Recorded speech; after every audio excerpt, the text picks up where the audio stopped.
Maqaa Abbaa, kan Ilmaa, kan Hafuura Qulqulluu, Waaqa tokko. Ameen.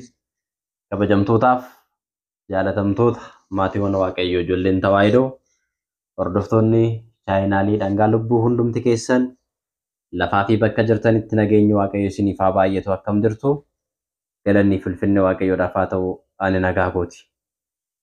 Guyyaa har'aa mata duree irraati akkuma argitan guutumaa guututti seexana ofirraa hidhuudhaaf yookiin immoo seexana ofirraa kutuudhaaf sagada akkamii sagaduu qabnaa kan jedhu waliin ilaalla. Barnoota kanarraa waa hedduu argachuu dandeessu waan ta'eef hanga xumuraatti na hordofaa. Viidiyoo kana immoo laayik sheer gochuudhaaniin namoota biraan akka geessan isin affeera. Egaa biyya lafaa kanarra gaafa jiraannu karaa adda addaatiin fooninis ta'ee lubbuudhaan qorumsa daabiloosiin qorumsa seexanaatiin ni qoramna jechuudha. Fayyaa dhabuun jira, eebba dhabuun jira, nagaa dhabuun jira, jaalala dhabuun jira.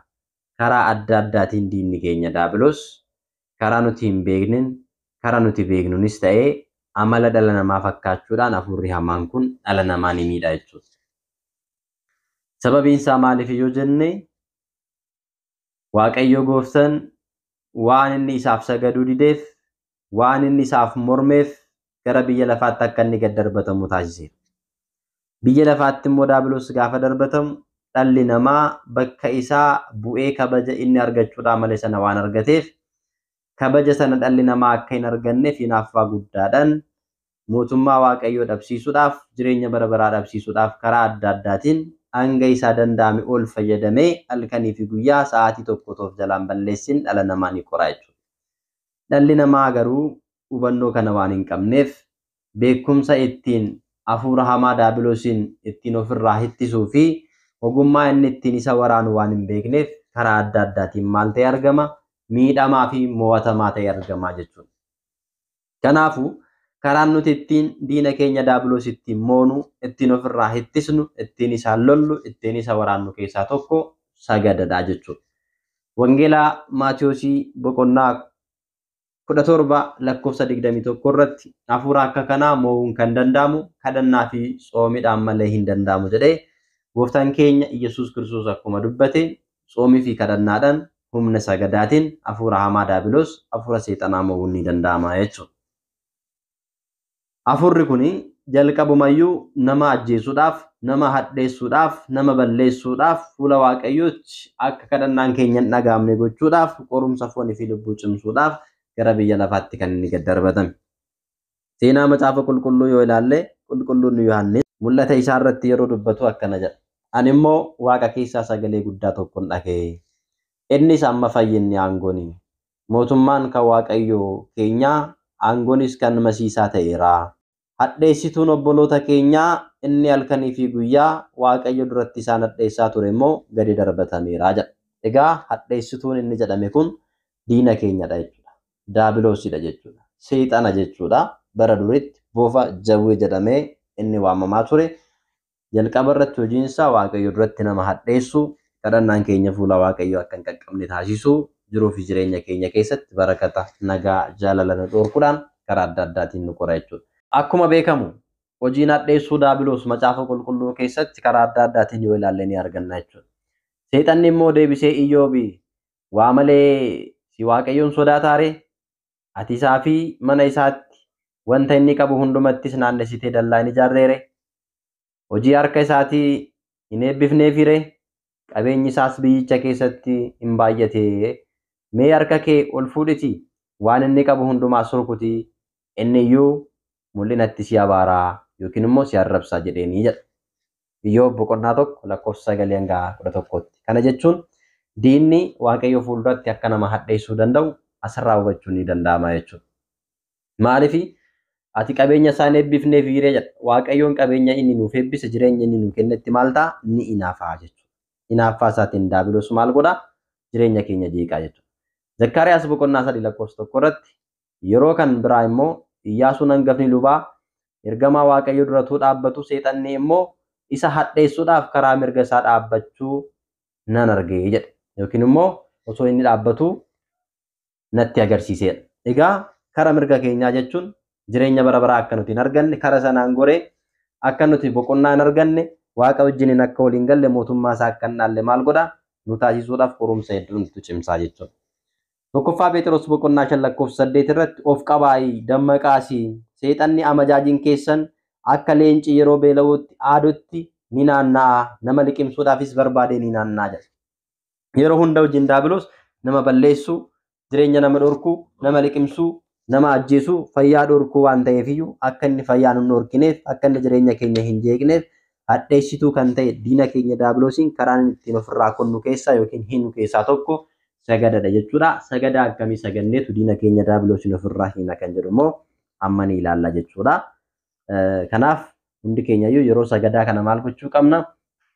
Iddoo kadhannaa erga qopheeffannee booda minxaafii lafa afannee isarratti immoo siilii qulqulluu Mikaa'elii yookiin siilii qulqulluu Gabreelii yookiin siilii qulqullootaa keessaa tokko fayyadamnee yookiin macaafa qulqulluu yookiin immoo macaafa kadhannaa fayyadamnee adda keenya hin tuqneef maal goona sagada kana ni saganna. Gaafa sagannu hafuuronni hamoonni qaama kiyya keessa jireenya kiyya keessa jirtan hundumti keessaniyyuu maqaa waaqayyootiin hidhamaa. Yeroo ani sagadu kanattis immoo maqaa waaqayyootiin hidhamaati. Aangoon keessan ogummaan keessan hidhamuudhaaniin dhokachuu fi miliquun osoo isiniif hin danda'amin maqaa Sillaaseetiin qaama kiyya keessaa bahaatii adda kiyya irratti hidhamaatiin afaan sagadaa jennee abboomuu qabaannaa jechuudha. Gaafa nuti akkaataa kanaan abboomnu maqaa Sillaaseetiin maqaa waaqayyootiin hidhamaa gaafa jennu humni hafuuraa kun maqaa waaqayyootiin maal ta'a ni hidhamaa jechuudha. Gaafa nuti sagannu jalqabayyuu hin sagadu jedhee samiirraa gara biyya lafaatti waan gad darbatameef maal ta'a ni gubata humni isaanii dadhabaa jechuudha. Yeroo sagada keenya xumurree kadhannaa keenya xumurree immoo maqaa waaqayyootiin humni hafuura hamaa qaama kiyya keessa jirtan jireenya kiyya keessa jirtan qilleensa irras dachee jala teessanii na qortan hundumti keessan jiruu fi jireenya kiyya balleessuudhaaf kan yaaddanii natti ergamtan maqaa waaqayyootiin maqaa Sillaaseetiin bara baraaf si walitti hidhamaa jenneetu maqaa Sillaaseetiin akka inni si walitti nurraa hidhamu taasisnaa jechuudha. Gaafa nuti kadhannaa gaggeessinu gaafa nuti soomnu gaafa nuti sagannu inniyyuu maal ta'a hin danda'u ni hidhamaa jechuudha.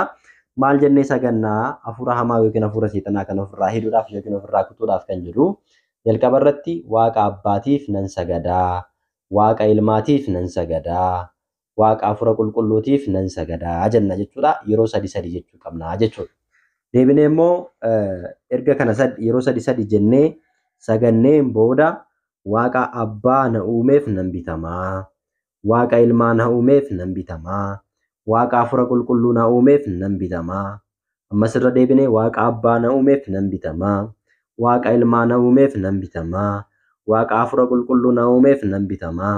Ammas yeroo sadaffaaf irra deebinee waaqa abbaa na uumeef nan bitamaa, waaqa ilmaa na uumeef nan bitamaa, waaqa hafuura qulqulluu na uumeef nan bitamaa jennaa jechuudha. Gaafa nuti waaqayyoodhaaf bitamnu diinni immoo hin jaallatu ni hidhamaa jechuudha. Deebinee akkana jennees ni sagannaa jechuudha. Galanni waaqa abbaatiif haa ta'u, galanni waaqa ilmaatiif haa ta'u, galanni waaqa hafuura qulqulluutiif haa ta'u jenna. Yeroo sadi jechuu qabna. Irra deebinee ammas galanni waaqa abbaatiif haa ta'u, galanni waaqa ilmaatiif haa ta'u, galanni waaqa hafuura qulqulluutiif haa ta'u. Ammas sadaffaa galanni waaqa abbaatiif haa ta'u, galanni waaqa ilmaatiif haa ta'u, galanni waaqa hafuura qulqulluutiif haa ta'u jennee saganna. Itti aansinee yaa waaqa abbaa gara koo koottu, yaa waaqa ilmaa gara koo koottu, yaa waaqa hafuura qulqulluu gara koo koottu jennee yeroo sadi jenna. Ammas irra deebinee yaa waaqa abbaa gara koo koottu, yaa waaqa ilmaa gara koo koottu, yaa waaqa hafuura qulqulluu gara koo koottu, yaa waaqa abbaa gara koo koottu, yaa waaqa ilmaa gara koo koottu, yaa waaqa hafuura qulqulluu gara koo koottu jechaa adda keenyaaniin minxaafii afanne san irratti yookiin siilii qulqullootaa yookiin macaafa kadhannaa yookiin fannoo lafa goone san irratti adda keenya hin tuqnee sagannaa jechuudha.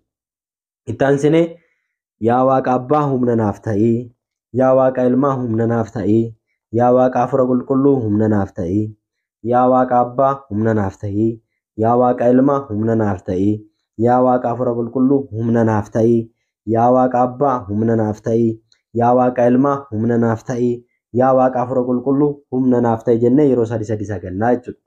Deebinee yaa gooftaa koo Yesuus Kiristoos gara koo koottu, yaa gooftaa koo gara koo koottu, yaa uumaa koo gara koo koottu, yaa mootii koo gara koo koottu, yaa gooftaa Yesuus Kiristoos humna naaf ta'ii, yaa gooftaa Yesuus Kiristoos hirree naaf ta'ii, yaa gooftaa Yesuus Kiristoos gaachana naaf ta'ii, yaa gooftaa Yesuus Kiristoos ati gaachana kootii, jennee yeroo sadii irra deddeebinee sagannaa jechuudha. Fakkeenyaaf yaa gooftaa Yesuus Kiristoos humna naaf ta'e kan jedhu yeroo sadi.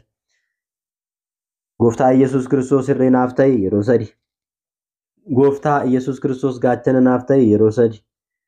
Gooftaa Yesuus Kiristoos gaachana kootii yeroo sadi. Gooftaa Yesuus Kiristoos nyaataaf dhugaatii kootii yeroo sadi. Gooftaa Yesuus Kiristoos uffata kootii yeroo sadi. Gooftaan Yesuus Kiristoos tiksee kootii yeroo sadi. Ilmi dubaroo Maariyaam kabaja kootii yeroo sadi. Ani garbicha Yesuus Kiristoosii yeroo sadi. Ani ilma Yesuus Kiristoosii yeroo sadi. Jireenyi koo Yesuus Kiristoosii yeroo sadi. Amiin nuuf haa ta'u jennee akkaataa kanaatiin yeroo sadi irra deebinee jilbeenfannee adda keenya lafa tuqnee siilii yookiin macaafa kadhannaa yookiin macaafa qulqulluu yookiin fannoo gooftaa lafa godhanne san irratti yoo kan sagannu ta'e humni hafuura hamaa inni jalqaba yeroo kadhannaa keenyaa qaama kiyya keessaa bahiitii jireenya kiyya irraati adda kiyya irratti hidhame jenne sun gaafa nuti adda keenyaatiin lafa tuqnee yookiin macaafa kadhannaa sana tuqnee sagannu ni gubataa ni hidhama jechuudha. Yeroo hidhamu kana mallattoolee adda addaa nu agarsiisuu danda'a jechuudha. Tokkoffaa adda keenya nu gubuu danda'a. Mataan keenya bakka lamatti akka waan adda bahee boboo guddaadhaaniin nu dhukkubuu danda'a. Qaamni keenya nu labalabuu nu gubuu danda'a. Akka waan dhagaan nutti fe'ameetti nutti ulfaachuu danda'a. Imimmaan walirraa hin cinneen osoo kadhannaa kana gaggeessinu bo'uun ni jiraata. Akkasumallee kadhannaa kana adda kuti maal siif godhaa kadhattaa wanti keessa jedhu keessa namatti dhagahamuu danda'a. Akkasumallee keessa namaa taa'ee hafuurri hamaan kun siilii qulqullootaa yookiin fannoo gooftaa yookiin macaafa qulqulluu adda keenya tonnee irratti sagadaa jirru kanaa fi siilii mana keenya keessa jiru jibbuu danda'a, abaaruu danda'a, arrabsuu danda'a jechuudha. Siiliin kun maal sii godha? Siilii namaadhaaf sagaddaa jedhee keessan taa'ee sinitti dubbachuu danda'a jechuudha. Akkasumallee qaamni keessan sin gubuu, sin danazazuu, deebi'ee qaamni keessan yeroo sagada kana sagaddan yeroo kadhannaa kadhattan fuulli keessan isinitti ulfaachuu, boo'icha isin boochisuu, qaama keessan keessa akka waan gondaan deemutti yookiin akka waan tokko deemutti isin keessa deemu, faana jala koomee jala isin gubuu, tikashaa keessa isin gubuu, dugda duuba isin gubuu, dhukkubbiin mataa, dhukkubbiin garaa isinitti dhagahamuu fi garaan isin bokokuu fi kanneen kana fakkaatan yeroo isin kadhannaa kana taasistan waan mul'atu yookiin immoo sinirratti argamuu danda'udha jechuudha. Kana jechuun hafuurri hamaan qaama keessan keessa jiraachuusaa kan ittiin beektanii fi hafuurri hamaan kun immoo sagadaa fi humna kadhannaa isin gaggeessaa jirtan kanaan hidhamuusaa kan agarsiisu waan ta'eef yeroo akkanaa cimtanii jabaattanii sagaduu kadhachuun barbaachisaa ta'a karaa kanaan jechuudha. Humna hafuura hamaa kan ofirraa hidhuun danda'amu waan ta'eef osoo hin nuffin hundumti keessaniyyuu kadhannaa kana kadhachuun sagada kana sagaduun barbaachisaa ta'a jechuudha. Yoo sagada kana sagaddan humni hafuura hamaa isinirra jiru maal ta'eera? Hidhamaa deema jechuudha. Erga sagada kanaaf sagaddanii kadhannaa kana xumurtanii dhumarratti hafuuronni anarra jirtan hundumti keessaniyyuu maqaa madaala lamiitiin maqaa sillaasitiin bara baraatiif si olitti hidhama jettanii ofirraa hidhutu isinirra jiraata jechuudha. Yeroo sana sinitti qalal jechuu danda'a. Kanaan booda waan hundumtu isiniifaa dhufa. Kadhannaattis jabaachaa deemtu jechuudha. Sagada kan dadhabdan sagaduu jalqabdu. Kan kadhannaa isin dhorkaa ture immoo akkasiin kadhattan Waaqayyoon isin gargaaraa deema jechuudha. Waaqayyoon isinitti dhiyaata. Humni hafuura hamaa bifa kanaan isinirraa fagaachuu danda'a waan ta'eef hundumti keessan carraa kanatti fayyadamuudhaan Waaqayyoon akka kadhattan akka sagaddanii humna hafuura hamaa kan ofirraa hiitan Waaqayyoon isin haa gargaaru. Waaqayyoon isin faana haa ta'u. Barnootuma kanallee yeroo dhaggeeffattan isin nuffisiisu hirriiba isinitti fidu wantoota adda addaa mallattoo adda addaa isinirratti agarsiisuu danda'a waan ta'eef nuffii tokko malee jabaattanii kadhachuu fi yeroo inni akkasiin godhu maqaa Waaqatiin narraa hidhanii maqaa Sillaasiitiin narraa hidhanii jechuudhaan ofirraa hidhuun isinirra jiraata jechuudha. Waaqayyoon humna hafuura hamaa hunduma keenya nurraa haa hidhu fuula isaa hunduma keenyaaf nuuf haa ibsu bilisa kan baane kan qulqulloofne akka taanu Waaqayyoon nu haa gargaaru. Eebba abboota keenya qulqulloota ittiin eebbisen Waaqayyoon hunduma keenya nu haa eebbisu. Barnoota kan biraan nan walitti deebinutti nagaan tura. Viidiyoo kana immoo laayik gochuu hin dagatina. Akkasuma yeroo keessaniif immoo sheer gochuudhaan biraan gaha. Warri haaraa taatan immoo sabiskiraayib gochuudhaan yeroo hundumaa barnoota asiisinii darbu hordofaan isiniin jedha. Waan dhaggeeffattaniif galatooma. Usbaat Lexaabeer.